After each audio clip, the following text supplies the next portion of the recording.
I also believe that there are concerns about few other things. Uh,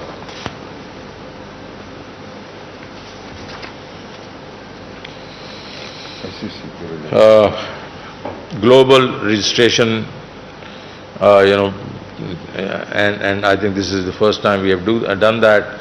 I think there are apprehensions, so we'll look into that. Can we just, and this also I'm sure has come from IMF. Uh,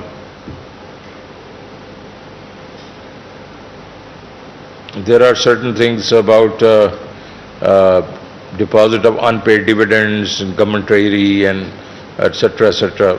We'll take a look at it. I've been just given this that these are concerns. You also have a problem of attendance on AGM, through video links. Absolutely, why not? So, Chairman SCCP is not here. Otherwise, we could have taken a decision right now. But we will be taking a decision. So, effectively, what I'm saying is that the issues you will raise today and issues you will raise in days to come will be accorded the highest priority as far as I'm concerned. So let me talk about where we are in the economy a little bit before we just open for the questions. What we did last week with the Prime Minister, this is after 1.5 2 months of exercise. My EAC, which is the Economic Advisory Council, some of you are members of that. They participated and we prepared 14 plans, short, medium, long-term plans of areas like,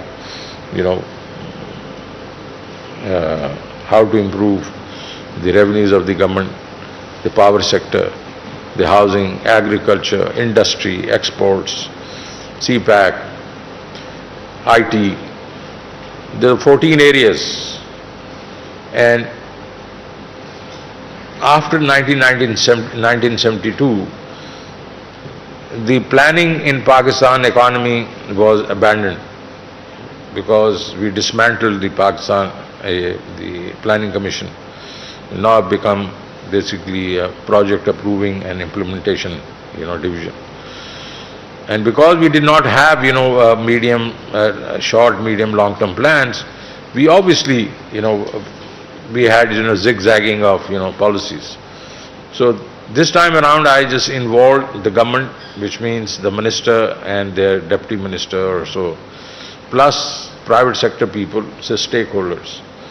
And most of the presentations were actually made by the private sector people to the Prime Minister. So those plans are there, and we will share them. We'll give you those plans, this thick, But what are we going to do? Would they go back, and be sitting on shelves? No. They will be living documents. Every month, the same teams will basically stand in front of the Prime Minister and say, this is what we promised on a short-term basis, medium and long. This is what we have achieved, and this is what we have not achieved. So this is a kind of review process. You do it all the time in your businesses. Government was not doing it. This was supposed to be done by the Planning Commission.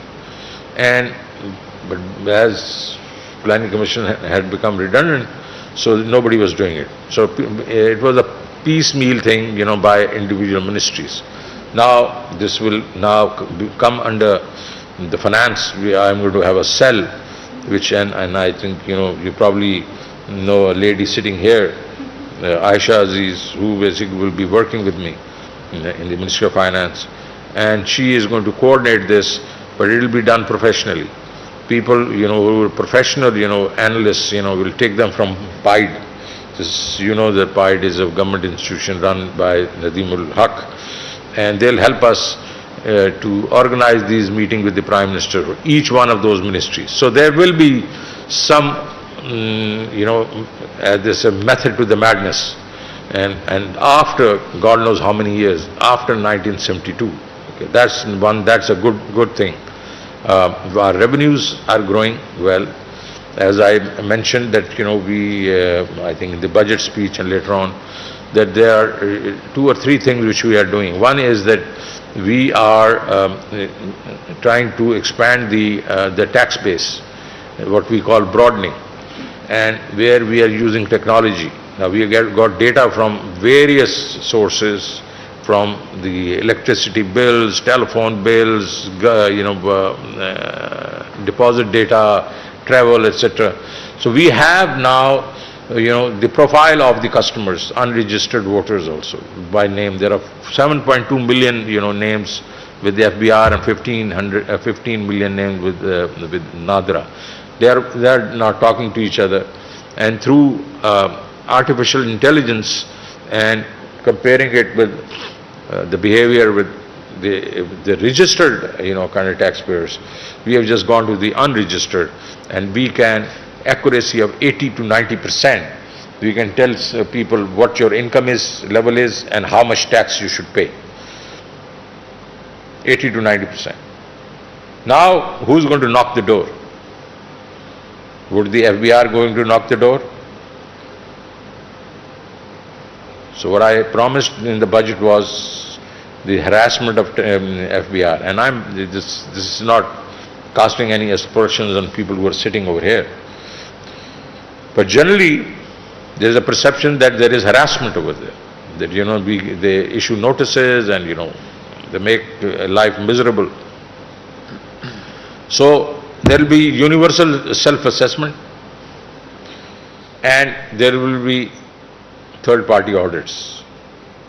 Only a fraction, maybe 2 or 3%, or whatever the FBR says, risk-based, that this guy has not declared, majority of the income, it will be given to a third party, which means from ICAP will take, maybe 50, 100, people, and only then they will, just interface with the taxpayer, which means FBR is out, all told.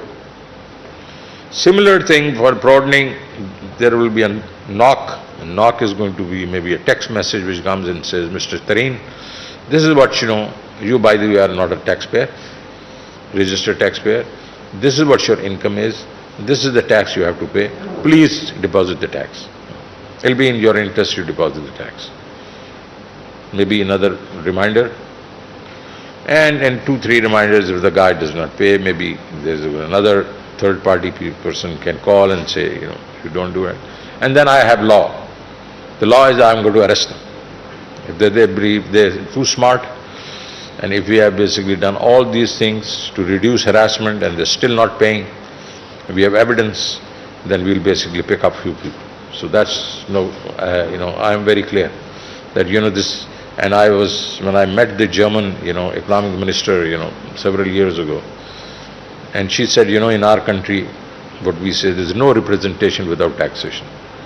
If you're not a taxpayer, you have to pay taxes, then you have no bloody right to be a citizen of our country. So we take all actions. So, I am being very soft, I am not being as harsh as they are.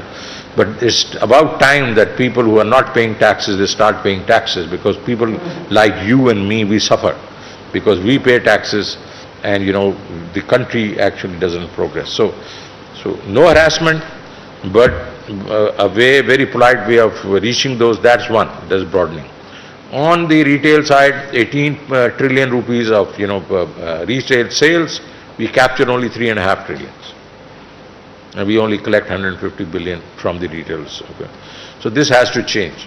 So what we are going to do is connect their, POSs. We are going to, I'm going to pay for new POS machines. I'm going to take them up to half a million in the next couple of years. And they will be linked, and now how are we going to implement that? By giving prizes. We'll start giving prizes to people. So the consumer is going to go and ask for a certain receipt, say, this is the receipt we need. To harmonize that across all the, the POS, machine holders, we had to work a lot. We actually, the software had to be, harmonized. So it's going to be one, specific type of receipt. We get the receipt, we put it in, the box and give prizes which will start, maybe it will be a humble start, because obviously the volumes are not going to be that much. But effectively we are going to, within this year, we are going to just take it up to 1 billion rupees of prizes every month. every month. And if I have to increase that, I will do that. But we are going to force the housewives and the people, the consumer, to tell the retailer that we need this pakka receipt. You can't just give us a kacha receipt, because as far as they're concerned, they're already being charged the goddamn sales tax, and actually that's not being paid to the government. So that is one. That's another way. Good news today is the government has won the appeal on the tax track and trace. It was dismissed by the Sindh government today, the appeal.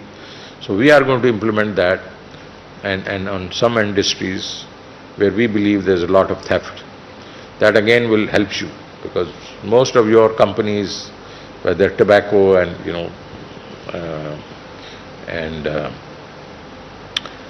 drinks, like soft drinks and others, they just complain that there are a lot of number twos in the market who don't pay taxes, and actually they just so I believe that we will be moving in the right direction as far as the revenues are concerned. But the good news in the first 45 days, first 45 days of this year has never happened in the history of this country for a long time. They were running at least 45 to 50% ahead of our targets. So last year, which means if we said that we will be 24% higher in revenues this year, and a lot of economists said that this is crap. These guys can't do it. We are running at least twice as much or rather as high as targets are concerned. So we are doing well, and now we kick in these 2 or 3 initiatives, we probably will do even better. Remittances are holding up, 2.7 billion, but RDA, I just had this discussion at the central bank. We are going to be more focused on that. I believe that the RDA is going to do better. Remittances probably have done very well, so we may not have we may have some challenges over there, but then we are introducing new programs to support remittances of workers' remittances. RDAs with the professional, as you know. We exports and imports, there are concerns that imports have risen faster than we thought, and there is a current account deficit. I can assure you, we just review this every week, and we know that it's going to go up, but it will not go beyond 2.5% of GDP, and we have made arrangements because the exports will take a little time to just start growing. But you have just realized that when I met the IT people, they came for a 3 billion rupee kind of help, and I gave them 13 billion rupees, and they actually could not believe it, because that's one area I believe is going to grow faster than the rest of the industry, the exporting industry, which means they are growing at 47%, and this time they are going to grow by 75%. I want them to grow by 100%. If they keep growing 100% in 5-6 years' time, our IT exports are going to be $60 billion. It's not something which has not been done. I mean, in India, the first billion was 2000, and in 2010 they crossed 100 billion. So my point is that they've done it, we can also do it. But focused approach, what they need, they should get, and we are going to do that. I believe that power sector, energy sector is our Achilles heel. I believe that we have to fix it. So we are trying to fix it, because these problems are not doing of this government. If there has been excess capacity which has been built, and we basically have to consume that excess capacity, which will take time. So 5 to 7 years probably will take, it will take us to just use this capacity, which is increasing even now, because there are projects that have been started, we just can't stop them in midway.